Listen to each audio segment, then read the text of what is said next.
Hello, welcome mister Chandra. Welcome ma'am. आप लोग अगर इस एग्जीबिशन में नहीं आते तो मुझे बिल्कुल अच्छा नहीं लगता। भला क्यों नहीं आते मिस्टर विमल? इनफैक्ट हर साल हमें आपके पेंटिंग एग्जीबिशन का इंतजार रहता है। Thank you so much. Please चलो। सुमित, बहुत लोग आए हैं। मुझे तो लगता है कि इस साल भी हमें वैसा ही रिस्पॉन्स मिलेगा जैसा पिछले साल मिला।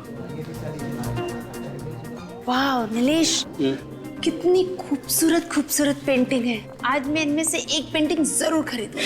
हाँ, क्यों नहीं। वाह क्या हो गया, रुक क्यों गई? नीलेश, ये कितनी खूबसूरत पेंटिंग है, देखो इसे। अदिति, ये पेंटिंग तो मुझे कुछ समझ में नहीं आई, फ्रैंकली स्पीकिंग। वही तो मुझे पसंद है। This is too good. Nilesh, ये पेंटिंग मुझे जरूर चाहिए। इसको बुक कर दो, इससे पहले कोई और ले ले। ओके बाबा, ओके। आओ सुमित और विमल से बात करते इस बारे में। आओ।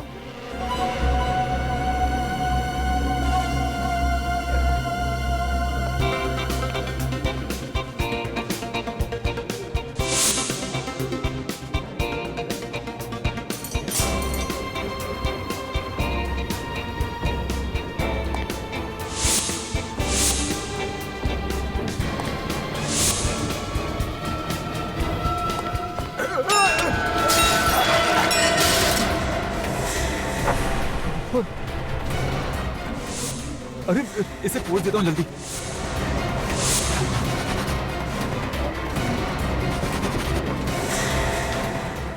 ये तो ऑयल पेंट नहीं है। ऑयल पेंट होता तो निकलता नहीं। ओह माय गॉड, तुमने ये पेंटिंग खराब कर दी। ये कौन है? एक्चुअली मेरा पैर फिसल गया था और इसी वजह से मेरी कोल्ड ड्रिंक इस पेंटिंग पर गिर गई थी। लेकिन देखिए आप, यहाँ पर खून है। एक तो तुमने पेंटिंग खराब कर दी, ऊपर से बकवास कर रहे हो। अरे मैं सच कह रहा हूँ, विश्वास कीजिए आप मेरा। ऐसा कीजिए, आप खुद देख लीजिए। यहाँ देखिए, ये यहाँ पर।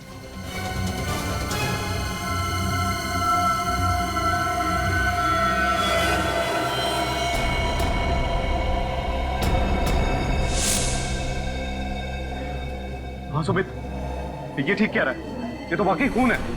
लेकिन पेंटिंग पे खून कहाँ से आया? मुझे तो समझ नहीं आ रहा। हमें सीआईडी को फौरन बुलाना पड़ेगा।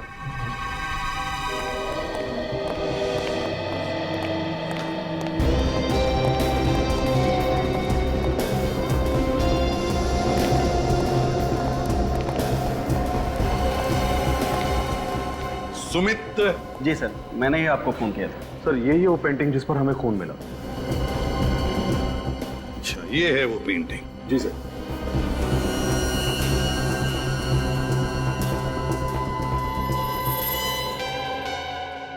ये क्या है? पेंटिंग तो गीली है। सर, इस पे कोल्ड ड्रिंक गिर गई थी, इसलिए गीली हो गई। Cold drink? कैसे हुआ ये सब? सबसे पहले किसको पता चला कि पेंटिंग पर खून है? सर, मैंने देखा था। एक्चुअली मेरे हाथ से ही कोल्ड ड्रिंक पेंटिंग पर गिर गई थी।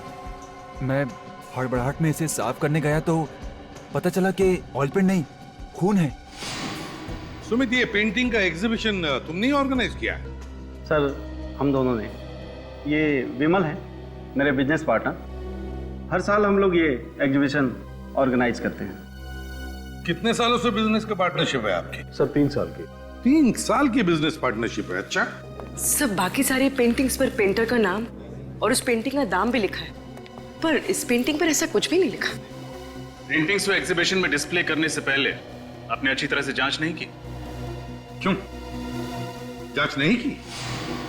क्यों नहीं की जांच? जब इतने बड़े एग्जीबिशन में सेलिब्रिटीज आने वाले थे, वीआईपी आने वाले थे, हैं? इतनी लापरवाही? सर, हमने खुद एक एक पेंटिंग चेक की थी। यहाँ पे जितनी भी पेंटिंग्स लगी हैं, उन आर्टिस्ट की लिस्ट है हमारे पास। हाँ सर, हमने 40 पेंटिंग्स मंगवाई थी और सारी पेंटिंग्स अच्छे से जांच परख करने के बाद ही मेरे स्टाफ ने गोडाउन में रखी थी। हाँ, लेकिन ये वाली जो पेंटिंग है, ये उसमें नहीं थी सर। रजत, जरूर पेंटिंग की अदला बदली हुई है। अदला बदली जरूर हुई है।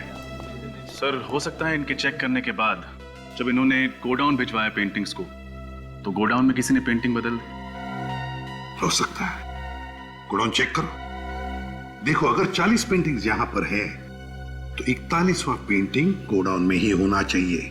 शायद उसी पेंटिंग के जगह पर ये खून वाली पेंटिंग लगाई है। पूर्वी, तुम भी जाओ। सर, वैसे तो मैं आर्ट के बारे में ज्यादा कुछ नहीं जानता, मगर ये पेंटिंग देख के तो कुछ भी समझ में नहीं आ रहा है। ये पेंटिंग है? हाँ फ्रेडी, ये पेंटिंग ही है। इस पेंटिंग को गौर से देखो। ये पेंटिंग बनाने में आर्टिस्ट ने अलग अलग तरीके इस्तेमाल किए हैं, अलग अलग तरीके से पेंट किया है। ये देखो, यहां लगता है कि पेंट छिड़का है, तो यहां देखो, यहां लगता है कि पेंट ऐसे फेंका है। ब्रश के स्ट्रोक्स भी हैं। इसे देखकर लगता है कि आर्टिस्ट का दिमाग अस्थिर था, अनस्टेबल। ये देखो, ये बच्चे का चेहरा, रोता हुआ बच्चा। इसका एक ही मतलब निकलता है फ्रेडी, जरूर इस आर्टिस्ट के बचपन में कोई बुरा हादसा हुआ होगा, जिसकी वजह से उसने खून से पेंटिंग बनाई, खून से। तुम्हारे यहाँ के पेंटिंग्स और पेंटर्स सबकी लिस्ट चाहिए हमें। Okay sir. हाँ, हमने पूरा गोडाउन चेक किया। हाँ, कोई पेंटिंग नहीं मिली। कोई पेंटिंग नहीं मिली? मतलब हमारा शक सही निकला, असली पेंटिंग गायब है।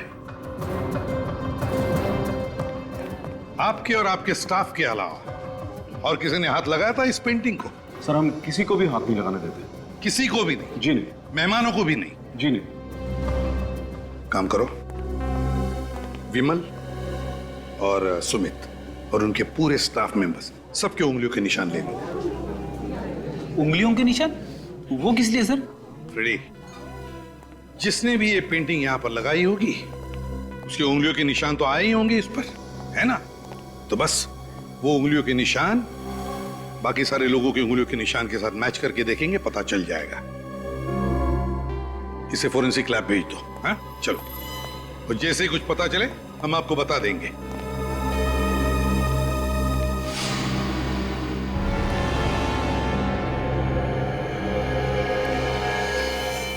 ये किसकी फोटोग्राफ है? सर, ये मेरा परिवार है। ये मेरी पत्नी और बच्चे। पंचगंदी में एक एक्सीडेंट हुआ था, कार खाई में गिर गई और सब मारे गए। I am sorry.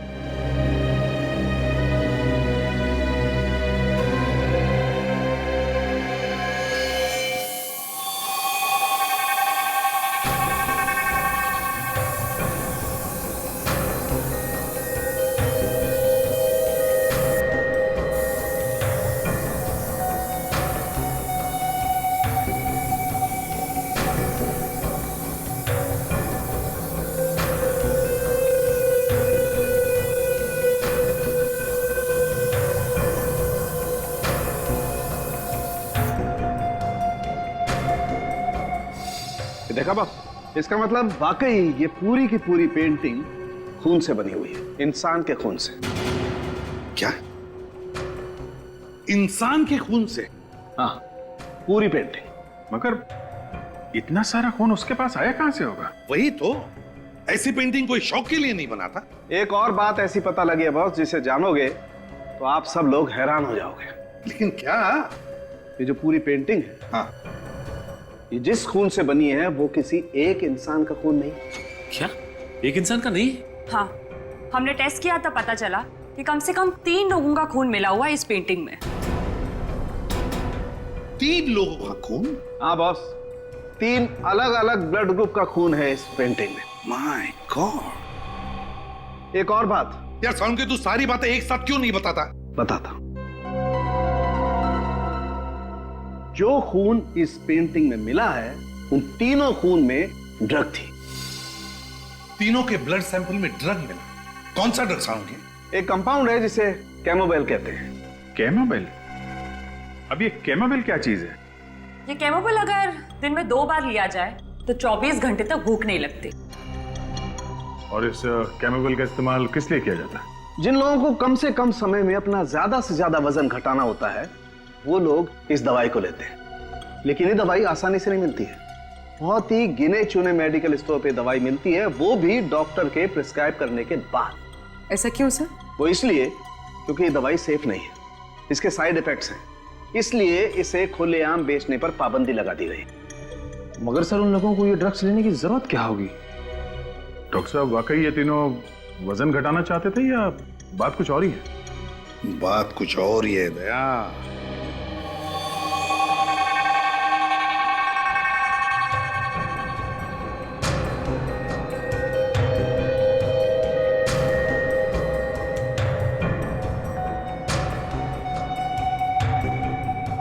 खून भरी पेंटिंग, समझ में नहीं आता क्या चल रहा था उस पेंटर के दिमाग में।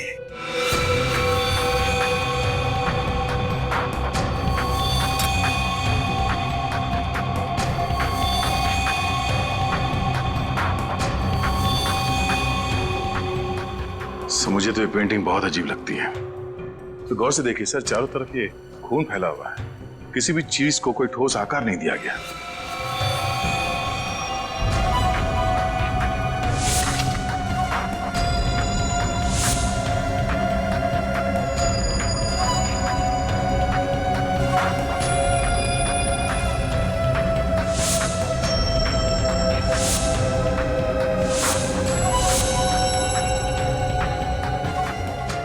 ये काम तो किसी नौसिखिया का ही लगता है।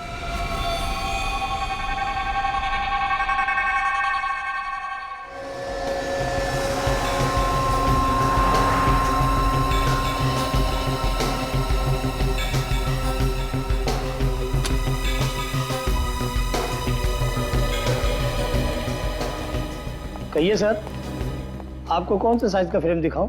अरे नहीं, हम लोग फ्रेम लेने नहीं आए, हम सीआईडी से। सीआईडी? बात क्या है सर? कोई खास बात नहीं है, आपसे कुछ जानकारी चाहिए थी हम। फ्रेम देखिए, तो फ्रेम आप ही की दुकान से खरीदा गया है ना? सर, ये एक स्पेशल डिजाइन है, ये सिर्फ हमारे ही कारीगर बनाते हैं। Very good.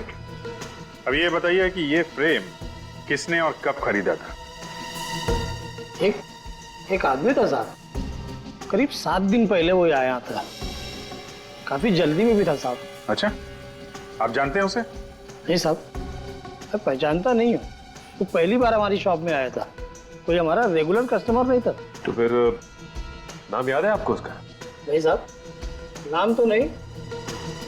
हाँ, देखिए इतना याद है कि उसने इसी डिजाइन के 2 फ्रेम खरीदे थे। कुछ तो याद करने की कोशिश करिए। वो दिखता कैसा था, क्या कपड़े पहना था, उसका हुलिया कैसा था? इतना तो याद नहीं है सर, पर हाँ, इस फ्रेम को खरीदने वाले कस्टमर का कुछ रिकॉर्ड है मेरे पास, मैं चेक करता हूँ। हाँ प्लीज।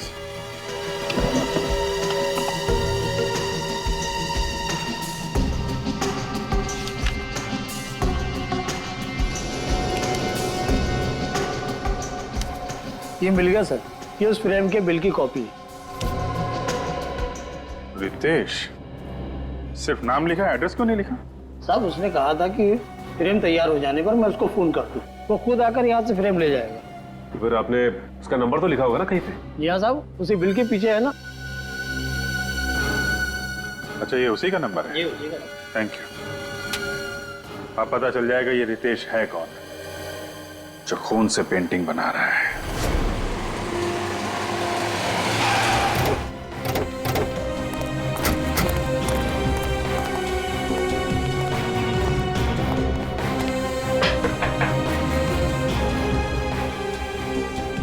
लगता है कि अंदर कोई नहीं है। हमारे आने से पहले ही ये रितेश फरार हो गया लगता है। तोड़ दो दरवाजा। सर, दरवाजा तो खुला हुआ है। अंदर चलो।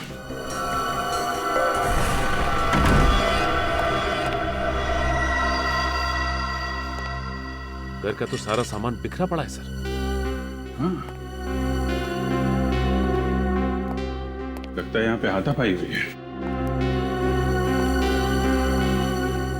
सर, ये रितेश तो कहीं दिखाई नहीं दे रहा यहाँ। पूरा घर चेक करो।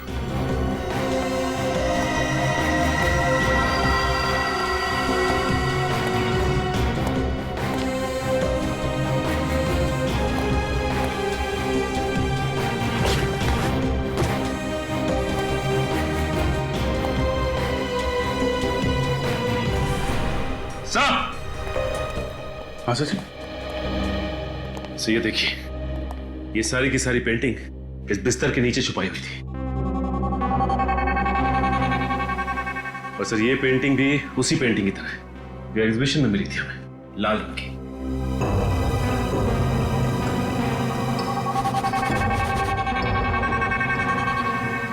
खून?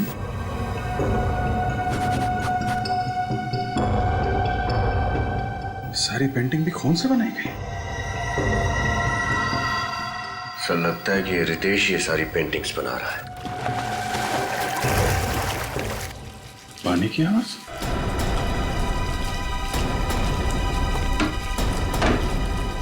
My God.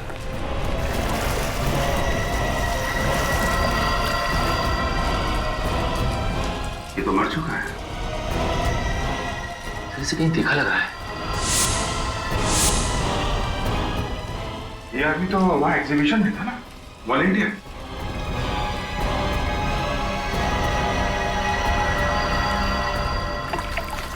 ये देखिए, ये इसके हाथ पे ये हल्का हल्का सा निशान। सर हम तो सोच रहे थे कि सब कुछ इस रितेश ने किया है, लेकिन इसे भी किसी ने मार दिया।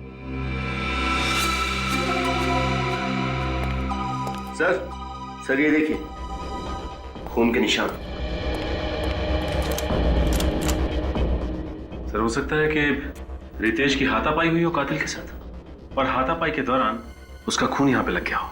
कातिल का भी खून हो सकता है। काम करो, इस खून का सैंपल ले लो और लाश को फॉरेंसिक लैब भिजवाने का इंतजाम करो। हेलो,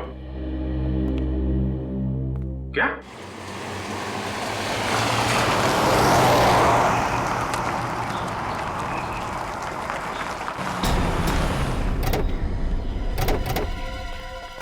तब मैंने आप लोगों को फोन किया था, तब मैंने वो लाश देखी। बहुत भयानक लग रही है लाश। लाश कहाँ? वहाँ है साहब, वो देखो। एक मिनट, आप यहीं रुकिए।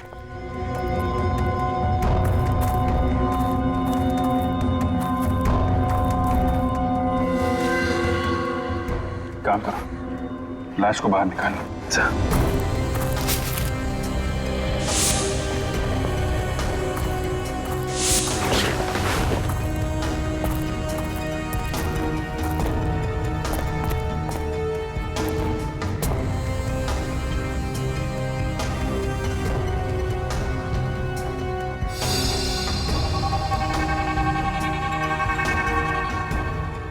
सर सच में ये लाश तो बहुत बुरी कंडीशन है।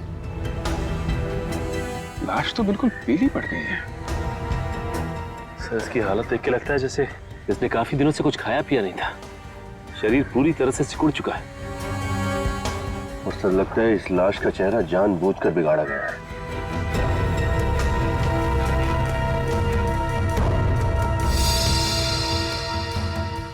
ये देखिए सर, इसके हाथ पे ये छोटे छोटे निशान, लेकिन सर ये निशान है किस चीज के? कई बार इंजेक्शन लगने के बाद आसपास का खून जम जाता है। निशान तो इंजेक्शन के ही लगते हैं, मगर इतने सारे निशान। मगर सर ऐसे ही निशान रितेश की लाश पे भी थे। लगता है खूनी इंजेक्शन लगा लगा के खून कर रहा है। खैर, इसका जवाब तो डॉक्टर साळुंखे ही देंगे। मानना मुश्किल है, कोई भला ऐसा कैसे कर सकता है? हाँ सर, दोनों लाशें बहुत ही बुरी हालत में हैं। यार साळुंखे, तुम दोनों डिस्कस करोगे, हमें भी कुछ बताओगे? बॉस, इन दोनों के शरीर में जरा सा भी खून नहीं है। लगता है किसी ने इनके जीते जी सारा का सारा खून इन लोगों के शरीर में से निकाल लिया। शरीर में खून है ही नहीं। हाँ सर, और इसी की वजह से दोनों लाशें बिल्कुल काली नीली और फीकी पड़ गई है। अजीब बात है सर, विश्वास नहीं होता कि कोई इंसान किसी दूसरे इंसान के शरीर से उसके जीते जी सारा खून निकाल सकता है। इन दोनों के शरीर में इंजेक्शन के बहुत सारे निशान हैं। ऐसा लगता है किसी ने बार बार सुई घोंप घोंप कर इनके शरीर से सारा का सारा खून निकाला है। और खून की कमी की वजह से इस लड़के की मौत हुई है। और सर उस रितेश की मौत की वजह भी यही है। खून तो रितेश के शरीर में से भी निकाला गया, लेकिन मौत इसकी पानी में डूबने की वजह से हुई। इसके फेफड़ों में हमें पानी मिला है। सर ये खूनी वही आदमी है जो पेंटिंग बनाता है। हाँ अभिजीत, ये एक ही आदमी का काम है, उसी का। एक बात और बॉस, रितेश के घर के दरवाजे पर जो खून का सैंपल मिला था वो खून रितेश का नहीं है। यानी वो खून किसी और का है? दया, वो खून उसी का है, उसी का जो रितेश का खून करने आया था। रितेश के साथ हाथापाई में से चोट लग गई होगी और वही खून दरवाजे पे लग गया होगा सर। मगर अभिजीत ये है कौन? है कौन ये? केमोबेल। दया, पता लगाना पड़ेगा कि ये कौन है जिसने इस केमिस्ट को धमकी भरा फोन किया और ये दवाई मंगवा ली। सर मुझे तो आदमी पागल लगता है। कोई नॉर्मल इंसान ऐसी घिनौनी हरकत कैसे कर सकता है सर? किसी को भूखा रखना और थोड़ा थोड़ा करके खून चूस के उसे मार डालना। सर फिलहाल हमें 2 लाशें मिली, लेकिन ये मुमकिन है कि उसने और भी लोगों को कैद करके रखा होगा। हाँ, रखा ही होगा, वरना अपनी पेंटिंग बनाने के लिए पेंट यानी कि इंसानों का खून कहां से लाएगा वो? दया, जिसने भी उस केमिस्ट को फोन किया है ना, वही हमें उस खूनी तक पहुंचाएगा, वही आदमी। सर। हाँ सचिन, पता चल गया उस फोन करने वाले का? हाँ सर, जिस आदमी ने R&D मेडिकल स्टोर में फोन करके उस दुकानदार से बात की थी, उसका नाम रोहन है सर। रोहन? और पता? सर उसका पता भी चल गया, लेकिन उसके पते पे जाकर पता चला कि उसके नाम की तरह उसका पता भी नकली है सर। नाम भी नकली और पता भी नकली, तो फिर ये फोन किया किसने होगा? है कौन ये? सर ये फोन जिसने भी किया उसने सिम कार्ड लेने के लिए नाम और पता दोनों ही नकली दिया था सर। सर उसने उस दवाई की दुकान पे फोन किया और फोन ट्रेस ना हो इसलिए सिम निकाल के फेंक दिया। कोई बात नहीं, उसने जिस वक्त उस दवाई की दुकान में फोन किया था, हम पता लगा सकते हैं कि उस वक्त वो कहां पर था उसके उस फोन से। वो भी पता चल गया है सर। फिर ये फोन चोर बाजार से किया गया है, घाट कोपर के चोर बाजार से। चोर बाजार? फिर इस इलाके में तो नशीली चीजें बेची जाती है, ड्रग पेडलर्स के अड्डे बने हुए वहां पे। तो फिर दया, ये फोन जरूर किसी ड्रग पेडलर ने ही किया है।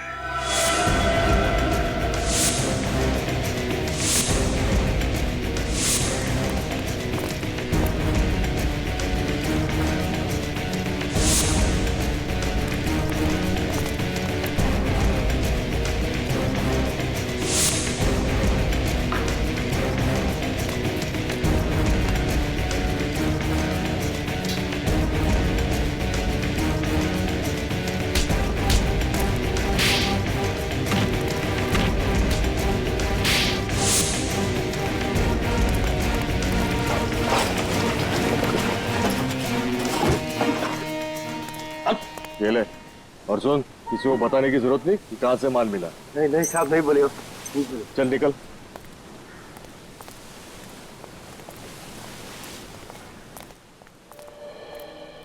अरे भाई, अपने को दवा मांगता है, केमोबेल मिलेगा क्या? अरे अपने पास ऐसी कोई दवाई नहीं है रे, अपन दवाई थोड़ी बेचते हैं।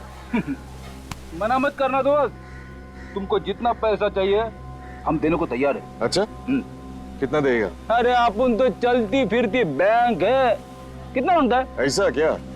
ये शाने, पहला पैसा बाद में माल। ठीक है, पैसा दिखाएगा हम, लेकिन पहले माल एक हाथ ले और एक हाथ दे। चलते फिरते बैंक? अच्छा है, चलो मेरे साथ। एक मिनट। हाँ बोल पकिया। अरे ये सीआईडी है, बच गए। क्या? हाँ। तुम लोग यहाँ पे रुको, मैं माल लेके आता। हाँ, इधर ही रुकने का।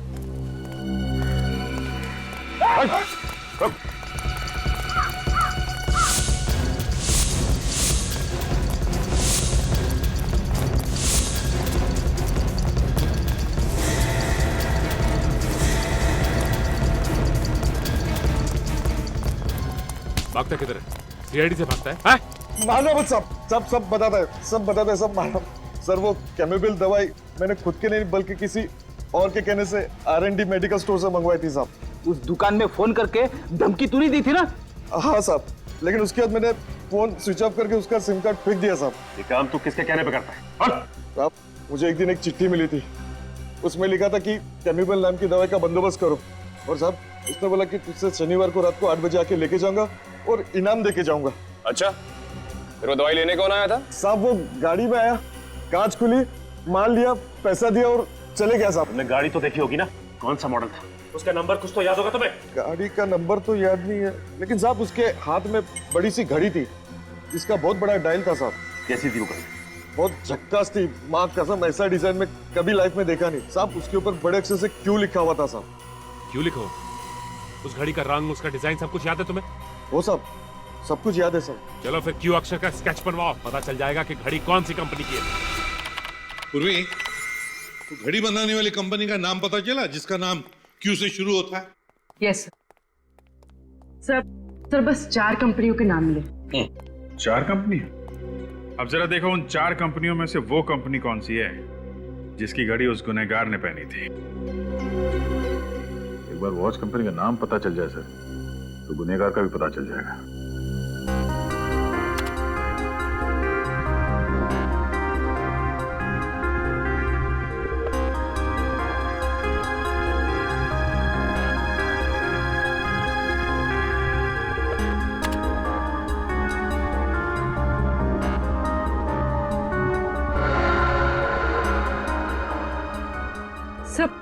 तो ये डिजाइन बिल्कुल इस डिजाइन जैसा है। हाँ सर, ये क्यू का निशान तो बिल्कुल ऐसा ही है जैसा उस ड्रग पैडलर ने कहा था। कंपनी का नाम है क्वीनी। सर ये जर्मन ब्रांड है। अगर इस कंपनी ने हाल ही में अपने देश में ये घड़ियां बेचना शुरू किया है तो फिर इनकी दुकानें, इनके आउटलेट भी कम ही होंगे, है ना? और घड़ी भी काफी महंगी है सर।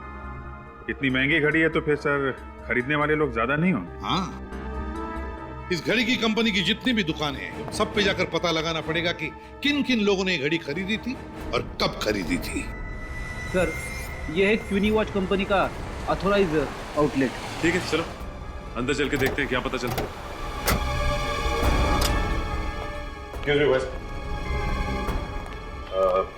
हमें आपके कंपनी की घड़ी के बारे में जानकारी चाहिए। कौन सी घड़ी? इस घड़ी को ध्यान से देखिए। ये आपकी कंपनी की घड़ी है ना? ये हमारी लिमिटेड एडिशन घड़ी के डिजाइन है। अब बात क्या है सर? दरअसल हम लोग सीआईडी मुंबई से हैं और एक केस के सिलसिले में पूछताछ करना चाहते हैं। मैं आपकी क्या मदद कर सकता हूँ? अब हमें ये बता सकते हैं कि ये घड़ी आपसे किसने खरीदी है? मैं अभी आपको बताता हूँ।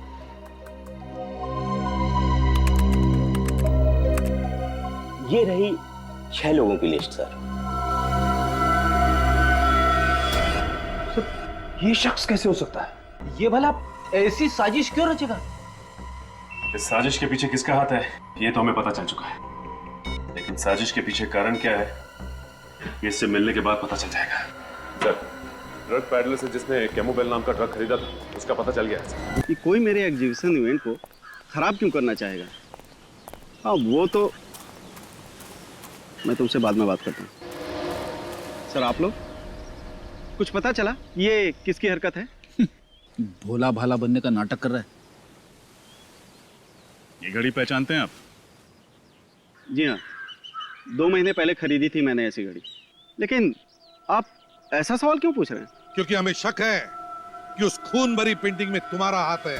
क्या आप इस खून वाली पेंटिंग का इल्जाम मुझ पे लगा रहे हैं? जी हाँ, आप ही ने वो पेंटिंग बनाई और आप ही ने वो दूसरी पेंटिंग हटाकर खून वाली पेंटिंग एग्जीबिशन में रख दी। मैं भला ऐसा क्यों करूंगा? वो इसलिए कि तुमने सोचा बदनामी से डरकर तुम्हारा पार्टनर विमल अपना पेंटिंग का बिजनेस छोड़ देगा और वो सारा धंधा तुम्हारा हो जाएगा। आप मुझ पे ऐसा इल्जाम नहीं लगा सकते, ये सरासर झूठ है। तो फिर सच सच बताओ, घाटकोपर के ड्रग पेडलर राजू से तुमने कैमोबेल नाम का ड्रग क्यों मंगवाया? कैसा ड्रग? कौन सा ड्रग पेडलर?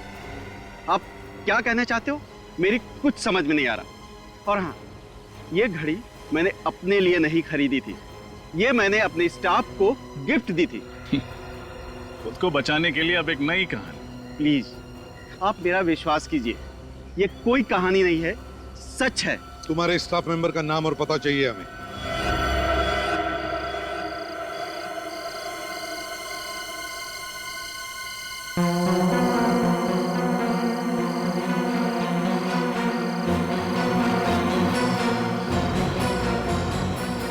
सचिन, सुमित ने इसी फार्म हाउस के बारे में कहा था ना?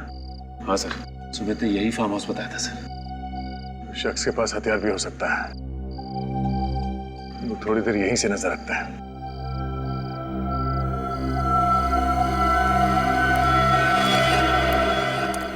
कोई आ रहा है वहां से, पीछे।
वो खून का पेंटिंग यहां पे बनाता है।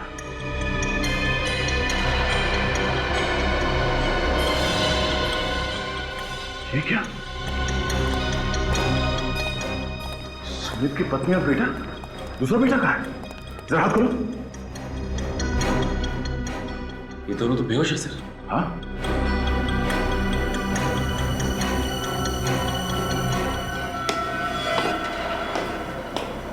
कोई आ रहा है। चलो, चलो।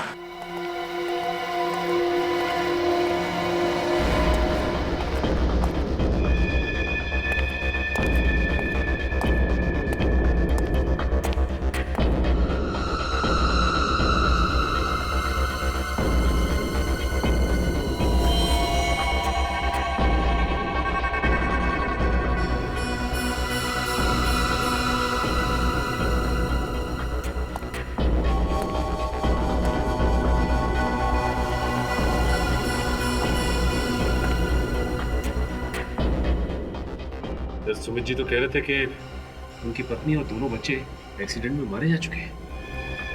लेकिन सर उन्होंने ये भी तो बताया था कि उनकी लाशें अब तक नहीं मिली हैं। मतलब एक्सीडेंट हुआ ही नहीं था। इस पेंटर ने इन्हें यहाँ पे बंदी बना के रखा है। इसका मतलब इस पेंटर ने इन दोनों के शरीर से खून निकाल कर उसी से वो पेंटिंग बनाई थी। फिर इन्हें केमो बेल खिला के जिंदा रखा ताकि ये मर न जाए। हाँ बेटा, तेरा खून निकालो। देख, पेंटिंग बनाने का टाइम हो गया ना। तेरा खून नहीं निकालूंगा तो अपनी पेंटिंग में रंग कैसे भरूंगा? ला।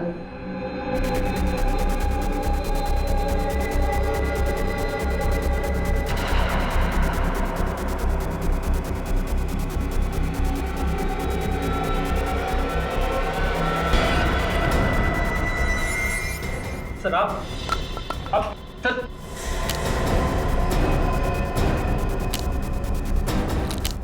सर आपको सब कुछ सच सच बता दो सर। सर सब कुछ मैंने किया सर। सर सब कुछ मैंने किया सर। मैंने मारा है सर। सर मैं बता दो सर आप। रेडी निकल, जल्दी से खोलो इन्हें, हॉस्पिटल लेके जाओ।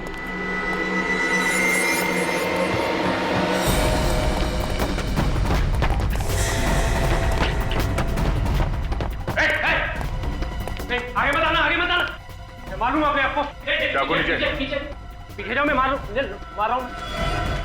ठीक है, इस बार छोड़ देते हैं हम लोग। अगर आइंदा ऐसा कुछ किया ना तो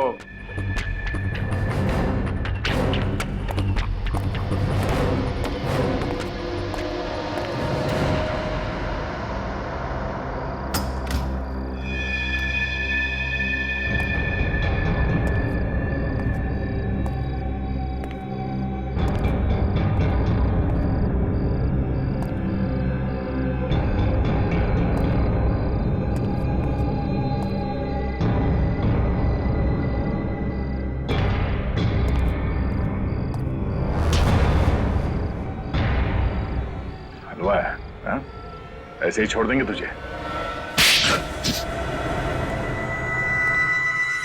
तो सजा देनी है दे दो, अपने किए पे कोई अफसोस नहीं। मैं तो बहुत खुश हूँ। तुम खुश हो? सुमित जी की बीवी और 2 बच्चों का खून निकालकर उन्हें अधमरी हालत में रखा और बोलते हो खुश हो तुम? सुमित ने मेरे और मेरी परिवार के साथ जो जुल्म किया उसका क्या? क्या किया सुमित ने तुम्हारे परिवार के साथ? उसने मेरे पूरे परिवार को बर्बाद कर दिया, मार डाला उसने सबको, मुझे अनाथ कर दिया। ठीक से बताओ रघु, आखिर हुआ क्या था और कब हुआ था? बात आज से 12 साल पुरानी।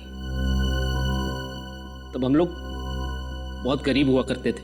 मेरे बाबूजी ने सुमित से कुछ पैसे उधार मांगे थे मेरी बीमार माँ के इलाज के लिए। बाबूजी समय से कर्ज लौटा नहीं पाए, तो उन्होंने मोहलत मांगी। मोहलत की एवज में सुमित ने मेरे बाबूजी से गुलामों की तरह दिन रात काम करवाया, और जब जब इतने से भी उसका दिल नहीं भरा तो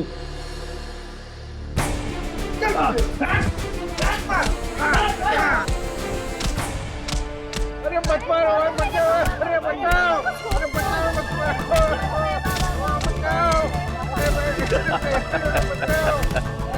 आइए आइए। बचाओ, बचाओ, अरे मत मारो, बचाओ।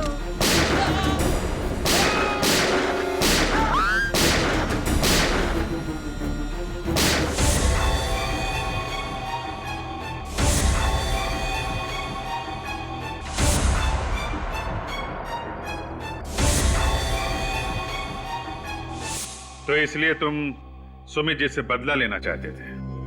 हाँ, इसलिए तो मैंने उनके यहाँ पे इतने साल नौकरी करी और उनके बारे में सब कुछ पता कर लिया। सुमित जी तुम पे भरोसा करते रहे और तुमने उनके भरोसे का फायदा उठाकर उनकी पत्नी और दोनों बच्चों को अगवा कर लिया। हाँ, और उसके बाद मैंने उनको किडनैप कर लिया, उनकी गाड़ी को खाई में धकेल दी। और तुमने उन्हें बंदी बनाकर एक खुफिया कमरे में छुपा के रख दिया। और फिर मैं उनका खून निकाल के अपनी पेंटिंग बनाता रहा। उन्हें केमोबेल ड्रग देता रहा ताकि वो बिना कुछ खाए पिए जिंदा रह सके और मुझे मेरी पेंटिंग बनाने के लिए खून मिल सके। और फिर वो पेंटिंग मैंने सुमित की एग्जीबिशन में रख दी ताकि वो इस केस में फंस जाए, बदनाम हो जाए। और जंगल में जो लाश मिली थी वो तो सुमित के दूसरे बेटे की थी। बेचारा इतना कुछ झेल ही नहीं पाया, मर गया। फिर मैंने उसकी लाश का वो हाल किया कि कोई भी उसे पहचान ना पाए। और रितेश, वो तो तुम्हारा साथी था ना, उसे क्यों मार दिया तुमने? वो मेरी मदद करता था, अच्छा लड़का था, और मैं अपनी पेंटिंग भी उसके घर में रखता था।